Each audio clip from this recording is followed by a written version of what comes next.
Welcome back, anime lovers. Today, we delve into the story of Kimito, an ordinary commoner thrust into the extraordinary world of Seikane after a sudden kidnapping.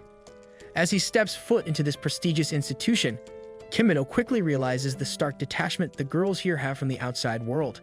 His first informal speech at the commencement ceremony leaves them flabbergasted. Seeing a cell phone for the first time excites the girls far more than it should. Kimito has a thing for girls' thighs, a quirk that adds an intriguing twist to his character. And in a bid to safeguard the girl's innocence, the staff has concocted a false identity for Kimito, declaring him to be a homosexual with a muscle fetish.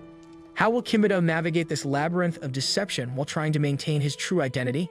Join us as we embark on this thrilling journey filled with laughter, surprises, and unexpected twists. The tale begins with a high school student, Kimito Kagurazaka, who is just minding his own business, attending his usual high school like any other student. But one day, out of the blue, he gets snatched up by some really strong guys and dropped off at the Seiken school. Seiken's a fancy school where only high-class noble girls study. These girls don't interact with the outside world to stay innocent, but who knows how long that innocence will stick around. Their head maid, Miyuki, informs Kimito that he'll be staying at the school permanently, and they've already talked to his parents about it. The principal makes it clear, everyone at the school, from students to staff, is female. When these girls graduate and step into the outside world, they find it hard to adjust. That's why they brought Kimito in, to help them learn about commoners and boys. Kimito has been chosen as the school's first ever Shomin sample to fix this issue. In simple terms, he's the first openly gay male student they've brought in to remedy this. They thought he might be into guys because he spends more time with boys and doesn't talk much to girls. But here's the catch. Kimito isn't actually gay, he's got a thing for women's thighs. Kimito responds that he's as straight as can be and advises them not to test him or he will pull out his banana. Miyuki cautions him that if he's truly straight, they'll have to take drastic measures to protect the girl's innocence. So for now, Kimito has to play along. He has to pretend to be a gay man who's into muscles, or else he'll have to deal with the consequences from headmaid Miyuki and her giant scissors. Upon entering classroom, Kimito bumps into a group of first-year girls, led by a sweet and innocent girl named Reiko. Reiko and the others are taken aback by Kimito's casual way of speaking and by his smartphone. When Kimito accidentally brushes against Reiko's hand, it sends her into a near-fainting spell from the unfamiliar sensation. All of a sudden, another girl named Aika swoops in and whisks him away. When Reiko and the others emerge, Aika suddenly dashes off, avoiding socializing with them for some unknown reason. Miyuki then escorts Kimito to his new room, meticulously recreated to resemble his room back home. Just as they settle in, Aika bursts in, utterly shocked to see the humble setup of a commoner's room. She also dreams of becoming the most popular girl in school. However, Aika has a tendency to speak impulsively, fearing that it might make the other girls dislike her. Because of this, she keeps her distance from them. Seeking guidance, she turns to Kimito to learn how to act like a proper commoner. Right then and there, she suggests starting the Commoner Club, with just the two of them as members. Kimito is rudely awakened from his sleep by Miyuki, who expresses her desire that he had never woken up. The following day, classes resume as usual. Reiko proves to be an exemplary student, shining in every subject and sport, earning the admiration of both teachers and classmates. On the other hand, Aika's performance is not quite as stellar. Later, Reiko confesses that everyone wants to be friends with Aika, but she always keeps her distance. Afterward, they gather in the elegant dining hall to enjoy their meal together. Miyuki brings cup ramen for Kimito, and all the other girls are utterly fascinated by it since they've never seen it before. They treat the cup ramen like it's something incredibly precious. Meanwhile, Aika eats alone in a secluded spot. Later that night, the girls throw a welcome party for Kimito. It's a grand affair with fancy clothes, elegant dancing, luxurious air, and exquisite music. Reiko asks Kimito for a dance, but he's not very skilled and accidentally bumps into her, knocking her out. Later, Kimito and Aika kick off the first activity of their Commoners Club. Aika spends the entire evening engrossed in manga, convinced that all high schoolers from commoner backgrounds have superpowers. Kimito plays along and pretends to teach her how to stop time.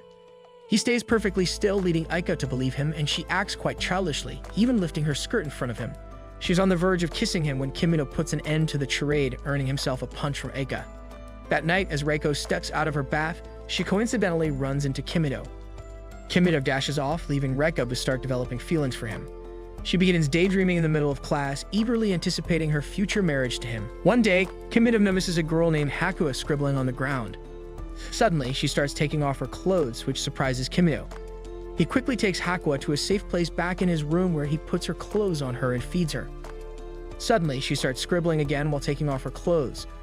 Aika arrives at the perfect moment and misunderstands the situation, labeling Kimito as a pervert.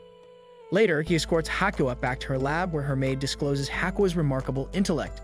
It turns out Hakua is a child prodigy, and the equations she scribbles everywhere serve as vital contributions to breakthroughs in engineering, science, and mathematics. So the maids start snapping photos of them. The large lab building they're currently in was constructed using some of Hakua's patent income. Kimito is ready to leave, but Hakua has grown fond of him, surprising all her maids since Hakua is typically very antisocial. It turns out, despite her appearance, Hakua is actually 14 years old, nearly the same age as Kimito. Later, Kimito encounters a girl named Karen who behaves just like a literal Karen and swings her sword at him. She pursues Kimito, and in her confusion, she accidentally cuts the clothes of the other girls and Kimito's too. Soki forcefully stops her, and in doing so the noble hero sacrifices his underwear. Karen sees his banana and collapses. Seeing what Kimito did, Karen starts believing that all commoners are dangerous and powerful. As a result, she submits herself to him. Later, Aika organizes a party and decides to send invitations via email. However, everyone needs smartphones for this. Kimito then asks Hakua to make phones for them, which she agrees to do. Hakua ends up sitting on Kimito's lap, which makes Aika and Karen jealous of her. The next day, Reiko invites Kimito to a tea party in her room. However, he has to decline because it clashes with his plans for the Commoners Club party with Aika. Reiko and her friends begin to speculate if there's something going on between Kimito and Aika. Despite their assumptions, Reiko doesn't believe it's true and becomes upset, shouting at everyone to be quiet. This outburst shocks all her friends, including Reiko herself. Reiko's friend, Kei, breaks down in tears during class, and Reiko herself is absent.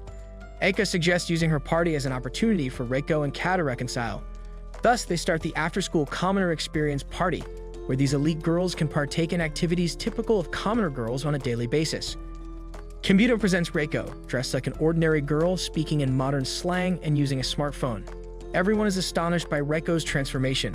Kimito then provides phones to everyone, and Reiko sends a message to them all. Following this, she apologizes to Kei, who forgives her, and they take a picture together, along with everyone else.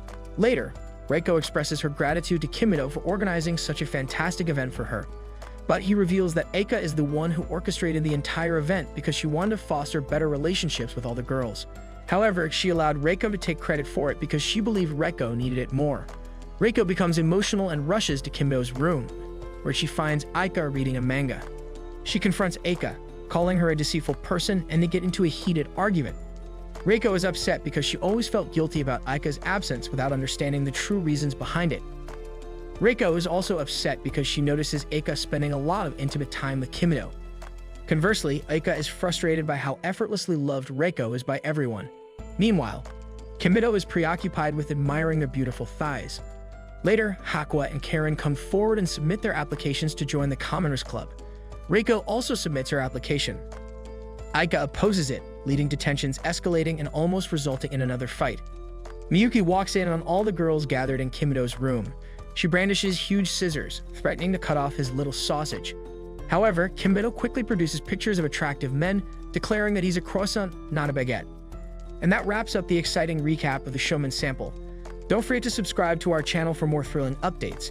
Hit that like button if you enjoyed the video, and don't hesitate to leave a comment sharing your thoughts on the story so far.